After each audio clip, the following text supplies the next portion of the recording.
non-communicable diseases and food. This is room number 4, entitled Digital Advocacy, a Powerful Civil Society Tool for Change.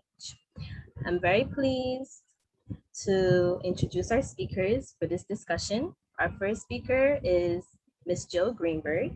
She is a digital media consultant at the Global Health Advocacy Incubator. On to you, Jill. Great, it's really wonderful to meet everyone. I'm going to share my screen.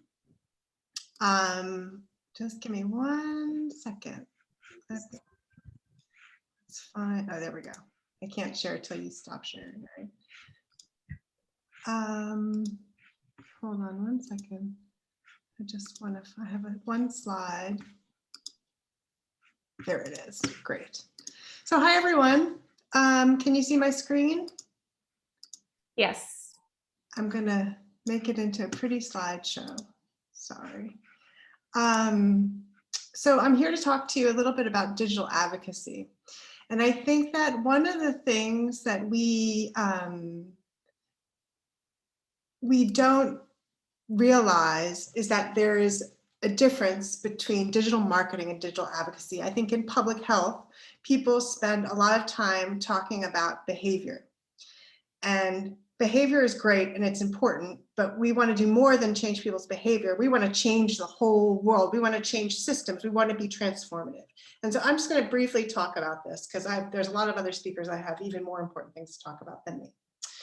So on the side of marketing, what we have is we have behavior change, we have prevention, right? We have attitudes and perceptions about sugary drinks, about unhealthy foods, right? That's where we're talking about digital marketing. Then we've got advocacy. Advocacy is, like I said, it's about changing systems. We're talking about denormalizing industry, the soda industry, the food and beverage industry. And then really where we want to get is to looking at new policies and issue advocacy, right? These are different kinds of things and they take different kinds of approaches. It's different kind of mentality. So if we look at behavior change, it's like, I'm going to drink water instead of soda. I'll stop eating ultra processed foods. These are important things, right? People become aware that there's a problem. The next part of it, I know sugar has a lot of, I know soda has a lot of sugar. It's detrimental to my health, my family's health. Ultra processed food also has a lot of sugar, salt, and fat. It's bad for me, right? I'm changing myself. I'm changing my behavior. But we got to take things further. We got to look at big soda. I know soda companies, ultra processed food companies, their business model pushes overconsumption. It's detrimental to health, right? They're the problem here. The solution, it's leaders passing new laws to reduce consumption and protect our health. And the reason why I'm bringing this up in the context of digital advocacy is that a lot of things on the left, we spend a lot of time on the marketing side of this, right? We focus a lot on behavior change. But the reality is that digital is a tool that we can use to change, to do more than just change people's behavior. We can transform society. We can demand accountability from the food and beverage industry. We can pressurize our decision makers to make change. So that was my quick little spiel. I'm going to turn it back over. Yes, thank you very much for your contribution. So now our second speaker I'd like to introduce is Ms. Sheena Warner-Edwards. She's the Communications Officer at the Healthy Caribbean Coalition. On to you. Hi, everyone. So just quickly, there are a number of persons who are still waiting to join. However, I will begin because we have limited time.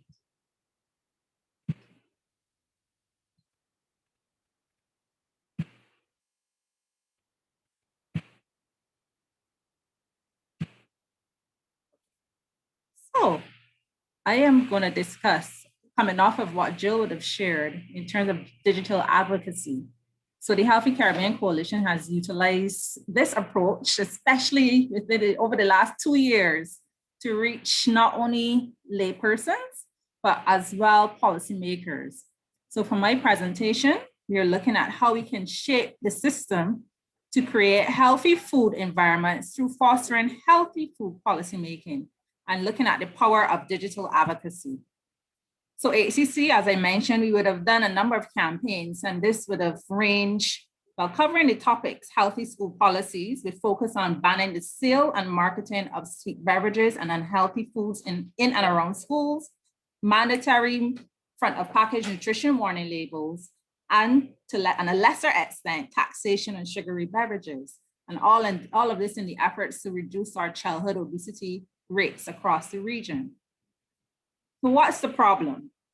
There are a number of things that have been identified, and in terms of our policymakers, we would tend to hear pretty often, they would say, the individuals blame a lot on, or put a lot of responsibility on the individual in order to achieve that healthy goal throughout their life course.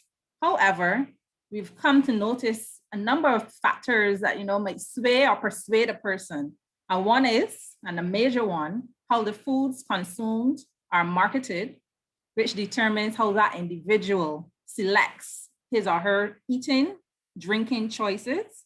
And that marketing, as we've recognized, is so powerful that literally persons can go to major lengths to secure that unhealthy, ultra-processed or processed foods. Policy, however, we've noted and we've continued to reiterate is that policy, given our obesogenic environments across our region, policy is the ultimate goal.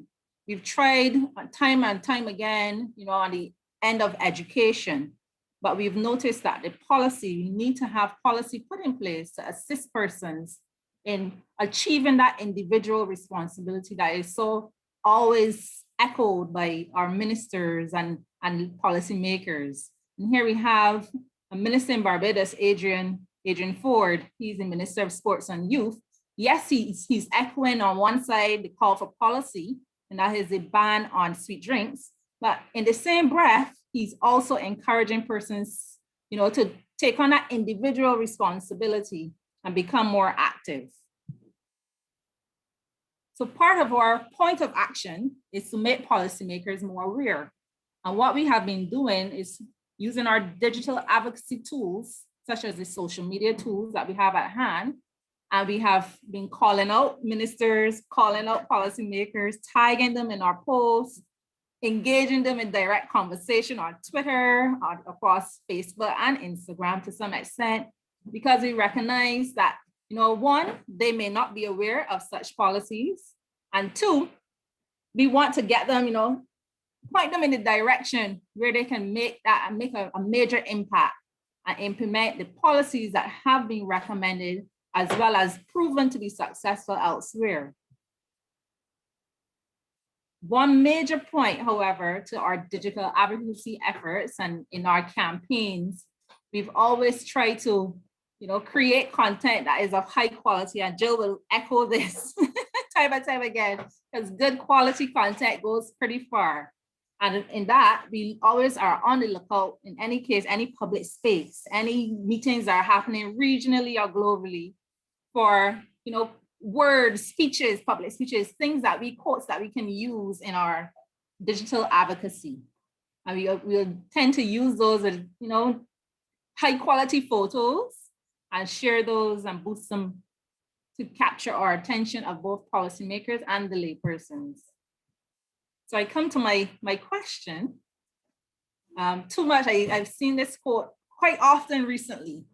Too much public health research is focused on changing the behavior of the powerless instead of the behavior of the powerful. Through our digital advocacy efforts, are we changing the thinking of the powerful?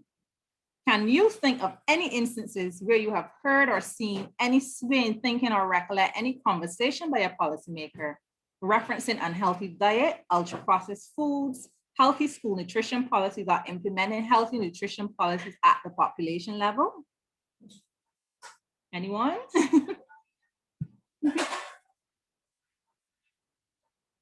Yeah. Okay, so what I have done is actually selected I have four instances of policymakers making statements of support for similar policy efforts. And this, we strongly believe they're watching our pages, they're listening to us as we advocate across the various platforms. So we have here Mrs. Joy Adamson. She's the Chief Education Officer acting in Barbados. In her recent support for the school nutrition policy, which we've been advocating for quite some time, and Barbados will now actually implement a school nutrition policy in the upcoming school term.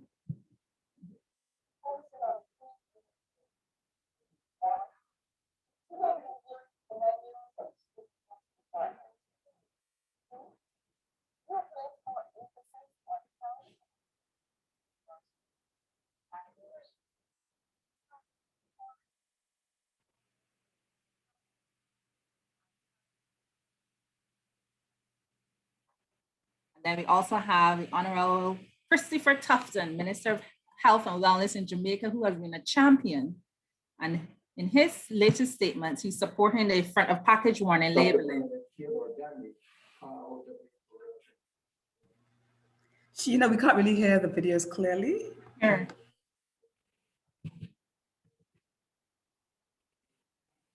Here, any difference? And we are encouraging you to go to the booths as well, because the videos are actually uploaded at each booth, at our digital advocacy booth. And you can take some of these home in your swag bags and feel free to use them.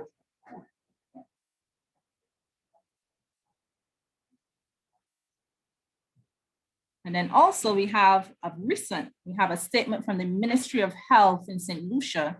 So this is Dr. Sheena Filbert, Senior Medical Officer of Health responsible for NCDs, who strongly supports, and this came at the level of the government, whole of government support for front of package warning labeling.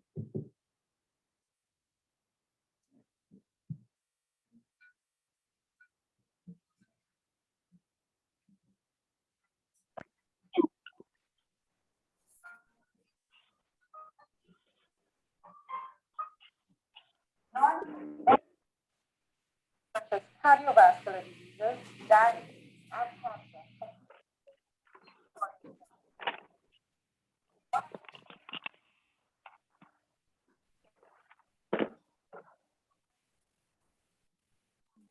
Not hearing this one.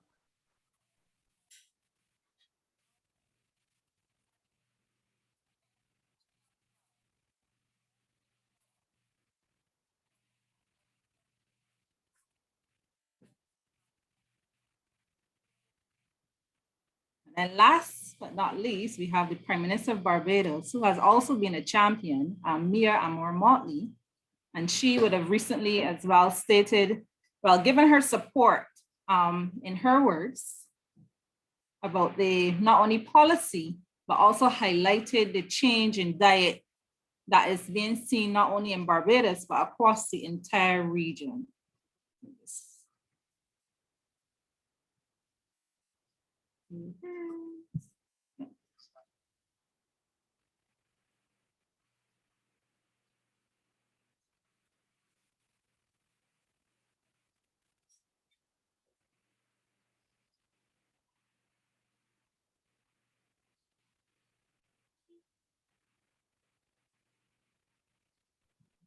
Sorry to interrupt, but can I suggest that we quickly conclude and then move on to Abby, and then we can come back into the discussion and talk about the videos more. So great. Yeah. So quickly concluding. Yes. So mom and dad need help.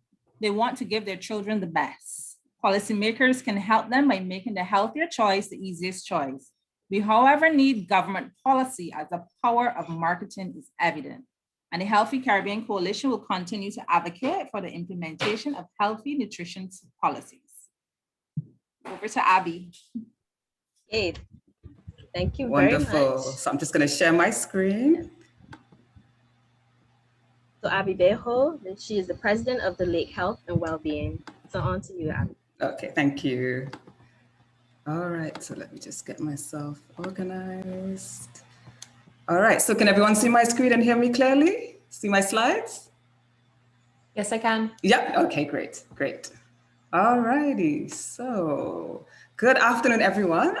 It really is a pleasure to share our experience of digital advocacy with you. So our experience is going to be of our new campaign, You're Sweet Enough. So before I get started, let me just say my thank yous now. So I just want to say thank you to the Healthy Caribbean Coalition for giving me the opportunity to share our experience over this lunchtime session. And thank you all for attending. So far, Jill has given a nice overview of what digital advocacy is. And Sheena has presented on how the HEC has used digital advocacy to reach policymakers. And I'm going to share with you how we've used digital advocacy, to be honest, and marketing really, to reach the public. So just to start you off, our campaign really aims to educate the public on the impact of the overconsumption of sweetened beverages. We're also aiming to encourage the public to consume fewer sweetened drinks and to drink mostly water. And then we're also advocating for policies and decisions that reduce the public's consumption of sweetened beverages. So our campaign is in a couple of phases, and the first phase is really to focus on the public. And then the second phase is going to be really focusing on policymakers. So we're at the first phase at the moment. So let's have a look at the definition of digital advocacy. Jill has already given a definition. And so this is another definition of digital advocacy, which is helpful for us as we target the public. So the definition for digital advocacy that we have here is the use of digital technology to contact, inform, and mobilize a group of concerned people around an issue or cause. And the purpose of digital advocacy is to galvanize supporters to take action. So as we look at our campaign, digital advocacy is a core part of that campaign. We currently use digital advocacy to educate the public, to encourage behavior change, and all of that, we hope, is going to build public support for government action on sweetened beverages, so that when we then come to doing our advocacy around various different policy actions, we hopefully will have a public that is right behind us. So what is the issue that we have when we started this digital advocacy campaign? So as we developed the digital component of our campaign, we had one major concern: how do we stand out in a saturated environment? Because as we all know, we're in a COVID-19 era, everybody is really using digital advocacy. So many different organizations, more organizations than ever before, are using digital advocacy. So how can we get the attention of our target group? So the approach that we've taken is to have a relatively long campaign. So the idea there is that we have enough time for us to reach the public and for the public to digest the information as well, because they're going to be digesting a lot of information from a lot of different organizations. But if we give it a lot of time, then we feel that they will be able to get that message and digest it properly. We've also tried to give the campaign a very strong identity. So we have a logo, we have a website, so the campaign lives somewhere. People can go to the website and get more information. And we've also given the campaign a bit of a tone. So it's informative, but we're using a lot of humor and fun to really get that message across. We feel our message is very simple. At the very basic level, it's drink some water, share some love. So it's a very simple message. We're encouraging people to reduce their sugary drinks consumption, but at the very basic level, we're encouraging people to drink more water. We've also tried to localize the message and localize our material so that we reach our target group, but we also have to have that balance of appealing to a wider audience as well, because we do recognize that in order to get that support from the public, we're going to need a wider support so that we can really advocate for policies and have that public support behind us. Also, collaboration is very important, so that we have people that are helping us amplify our messages, but also so that we have that team behind us that are creative and can create really good digital content. We're creating a variety of digital assets. So those digital assets include animations, influencer videos, and a discussion series. And the idea behind that is if you create a variety of assets, you'll be able to reach a variety of people. We're also using a variety of digital platforms for the same reason. By using a variety of digital platforms, we can reach a variety of people. So of course, we've got the website, we're using social media, TV, radio, all of these are still digital, podcasts, digital billboards, and of course, virtual events. So all of these are really aimed at really trying to use as many different platforms as possible to reach our audience so that we can get our advocacy messages across. So what I'm going to do now is just very, very quickly, because I don't have a lot of time, give you examples of the digital assets and how we've kind of used technology to enhance something that could be quite simple. So for example, we have a jingle, but what we did was we used a bit of technology and creativity to enhance that jingle. So instead of just having a plain jingle, we've animated the jingle, we've done like a sing-along video, and then we've done a dance-along video. So again, it's different ways of engaging people with the message in a fun way.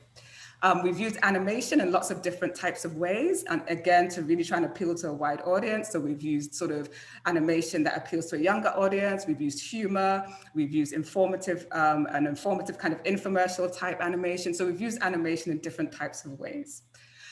We've also had to remember not to let the technology kind of take over the kind of human side as well. So I mean, I might show these videos later on, but what we've done here is we've created influencer videos that really help us bring out the human element of the people that we use to communicate our health message. So we've tried to communicate that health message effectively, but also use the personality of our influencers in a creative way. So I can show the videos later on as well. And then finally, what we've also done, as I've mentioned, is we've used technology to stimulate discussion. So as everybody does, we've been doing webinars, but not only have we been doing webinars, we've been hosting virtual panel discussions. We've started a discussion series called Sweet Talk, where we interview experts in the field. We hosted a virtual film screening, and then we've also kind of worked with a healthy cooking show to demonstrate how to make unsweetened beverages, so as a healthy alternative. So we've tried to use technology in different ways, but really the proof is in the pudding. Is it working? Is it getting the messages across? And the public response has been really positive, and we do believe that it's having the intended effect. So for example, we haven't even yet started talking too much to the public about the sugar beverage tax, but again, we have people saying, time for a sugar tax, so the messages are getting across.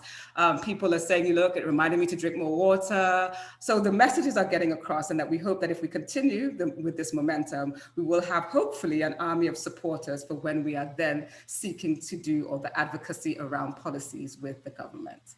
So thank you for your attention. But before I close, I do want to say a special thank you to our advocacy officer, Iceline Phillip, who's been doing a really great job with this project, and also our creative team, which includes Create One Media and our creative director, who's created a lot of the assets. So thank you very much. I'm going to stop sharing my screen.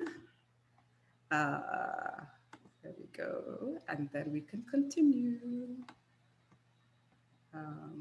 Sorry, try and stop sharing my screen. You might have to help me, Doriel.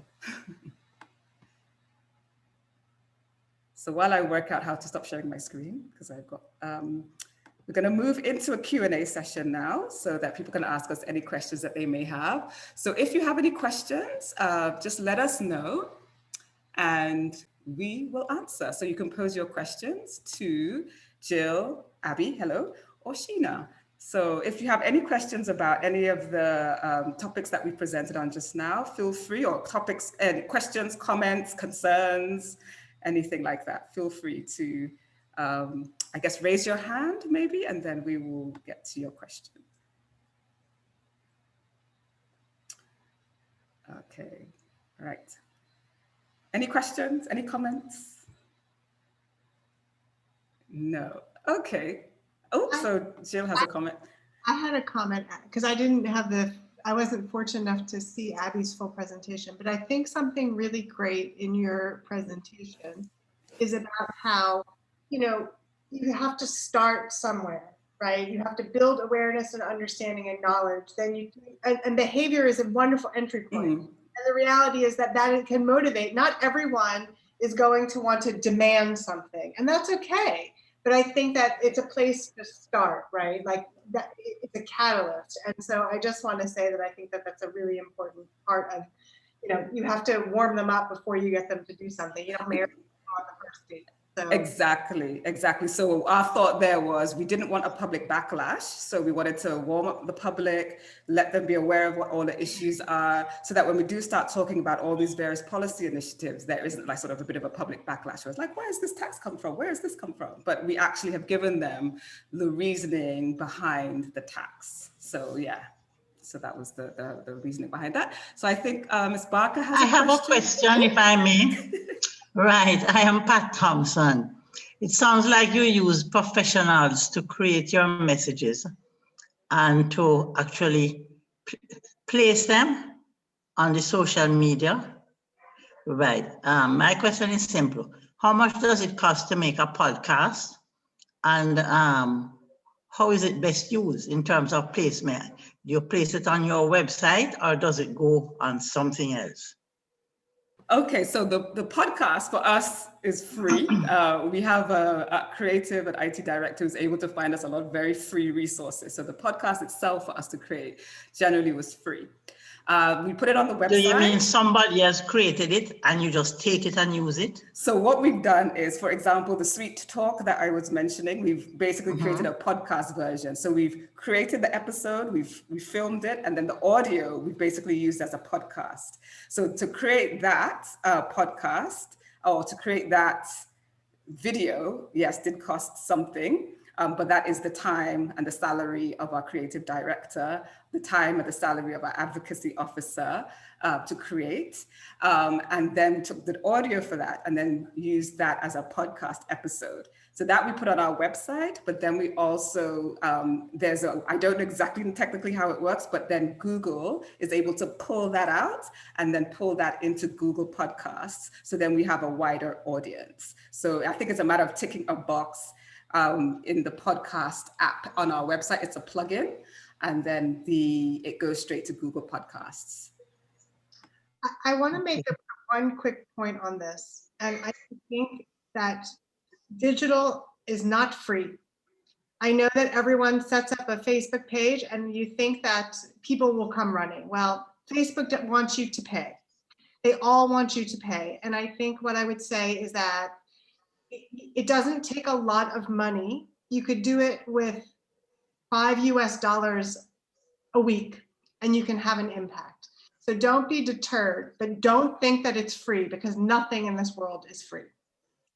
Yes, and I was going to come to the promoting side. So the promoting side is really where we put quite a bit of cost. So we also have to boost our social media posts. So if you're going to post the Sweet Talk episode or a podcast or whatever it is that we're posting, we do have to pay for social media advertising, and that costs as well. So you can set your budget to meet your needs. You don't have to spend, you can spend as little or as much as you like, but obviously the more you spend, the more people you'll reach. So your target audience for this message, is that youngsters or just everybody? Our target audience is adults, so people over the age of 18, but we're also making sure that we can at least have some messaging for the younger population as well. So we are doing some work with the Ministry of Education to get messages into schools as well. So to start to get children to think about healthy drinking and to think about healthy lifestyles. So we're also doing a little bit of work to target young people as well. So does that mean you send your podcasts and videos to the Ministry of Education? Yeah, so we share all our materials with the Ministry of Health, the Ministry of Education.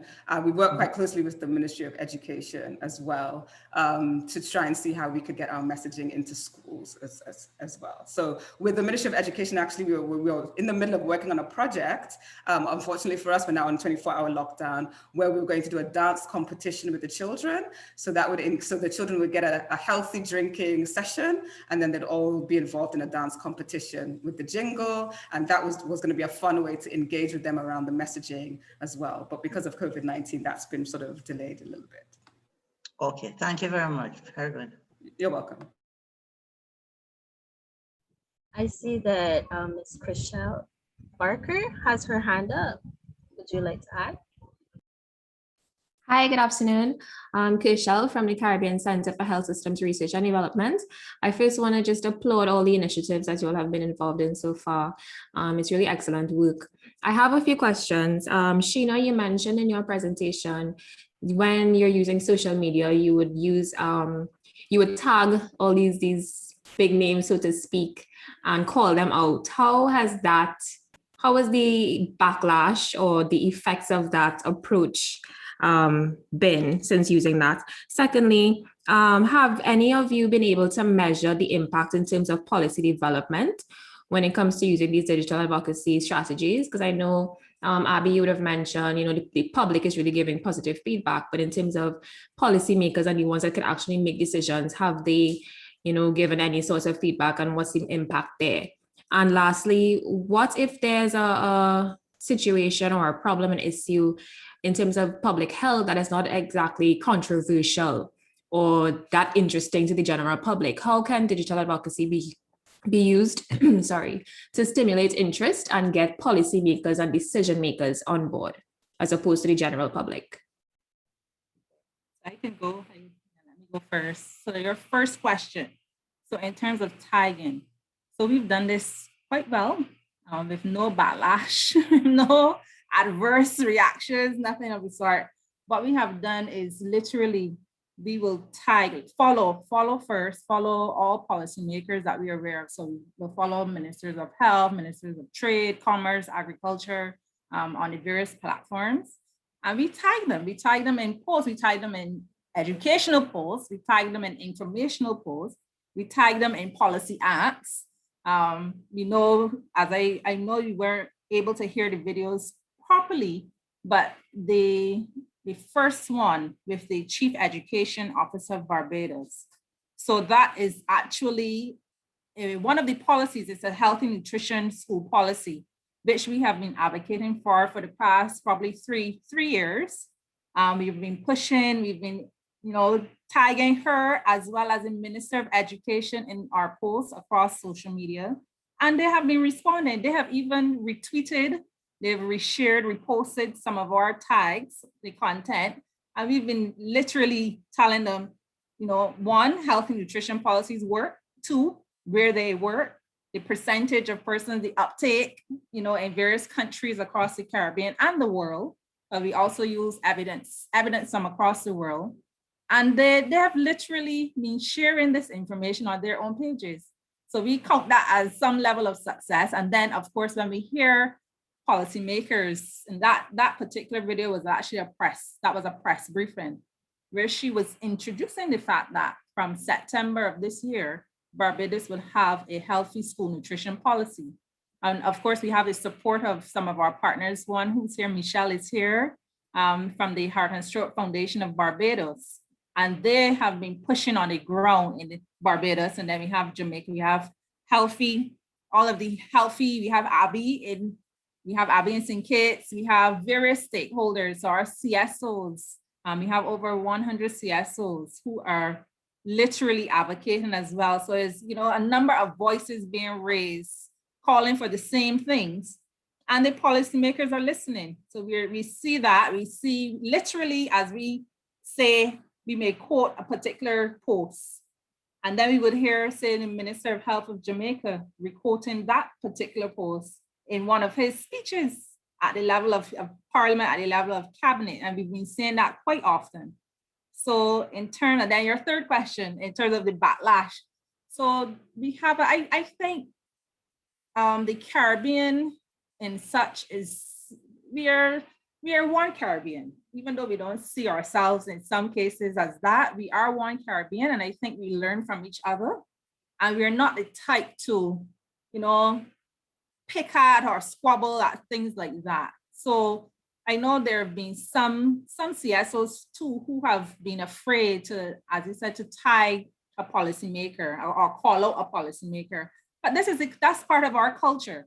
And I think it has been kind of accepted. And then obviously they're aware that, the Healthy Caribbean Coalition, most of our research, our findings, our statements, they're all grounded in evidence.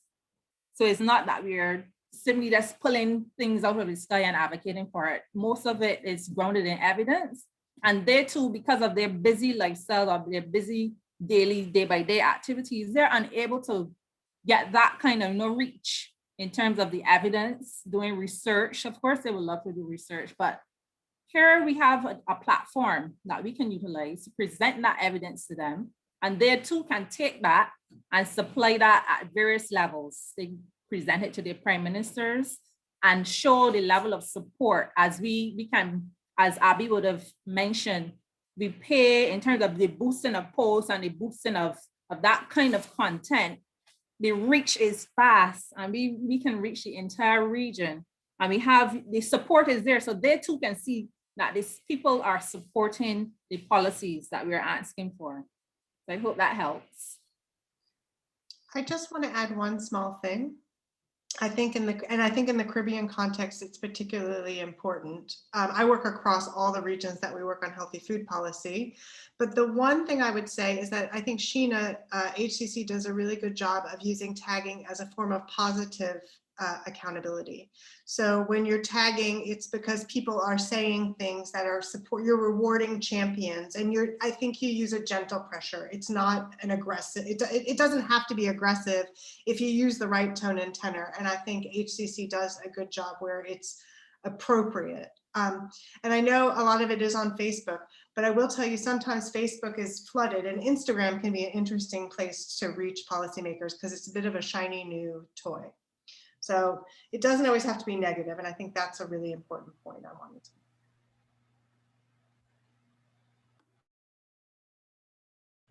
make. I guess I could also add as well, in terms of, I think Ms. Barco is asking about policymaker response, but also how we're measuring our impact to the public. So at the beginning of our project, we did a public opinion survey where we asked the public various different questions. And so we're going to use that as a measure of how the public has received the message and if they've changed their particular behavior. In terms of the policy maker response, it has been really positive, but to be honest, we did a lot of stakeholder engagement in the beginning. So we interacted with the Ministry of Health, we interacted with the Ministry of Education in the beginning. They're very happy with the campaign, very supportive of the campaign. They share our messaging, they retweet, not retweet, because they're on Facebook, but they share our Facebook posts. We've done events together in collaboration with them. So they're very supportive of the campaign. And so that's what I wanted to add.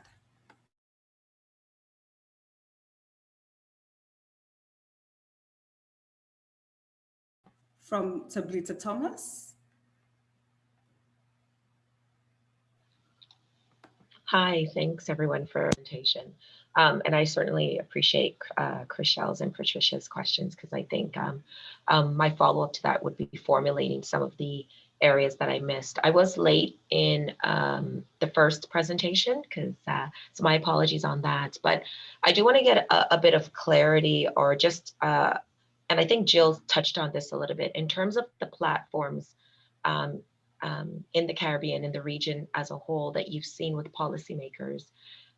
Which platform would you say has the furthest reach, the most effective reach, based on the information that you're putting out? And I ask that because I know in different countries, Twitter is a very good platform to reach out when you're dealing with government and policymakers. And then for the public and people, you would tend to use Insta, TikTok, or Facebook. And I'm trying to get a sense of what are the better suited platforms, depending on your messaging that is being put out, but more importantly, on your target market that you're trying to reach. And I would love to hear that from both aspects, on a governmental policy background and also from a public engagement and advocacy standpoint as well. Thank you. So from our point of view, when we're looking at public engagement, Facebook has worked really very well for us. It's been very effective, but the only reason why it's been so effective is because we have to boost the posts. So once we boost the posts, we're able to reach a very large audience and therefore able to get those messages out across to the public. So Facebook has been the most effective platform. When it comes to policymakers in St. Kitts and Nevis, I have to be perfectly honest. Twitter is dead. Twitter is pretty much dead. Facebook is okay, but I think you cannot beat that, actually going in to meet with them and having a conversation. So Facebook is a good way to start with the policymakers, but I think you definitely do need to have some face-to-face conversations. I'll jump in here as well, and I know Jill will re-emphasize. So on Facebook, we can measure.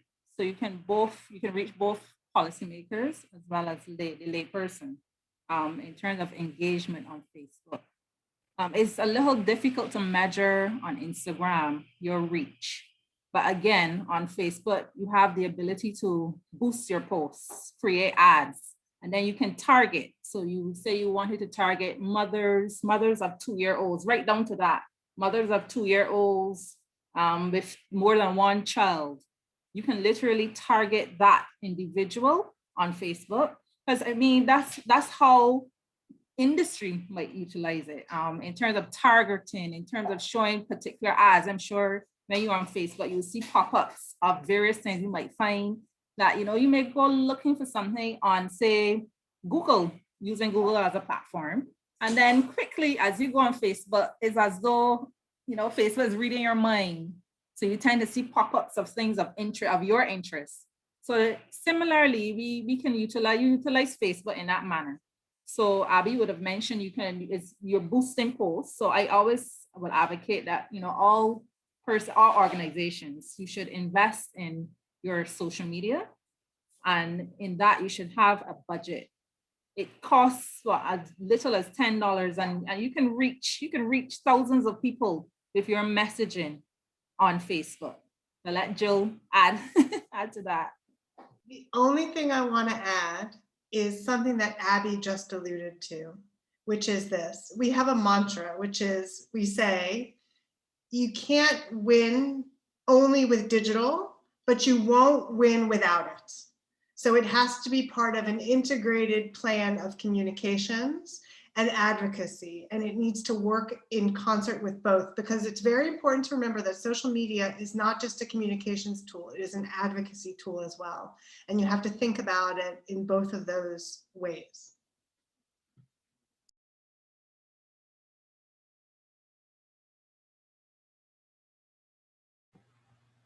So Any other other questions?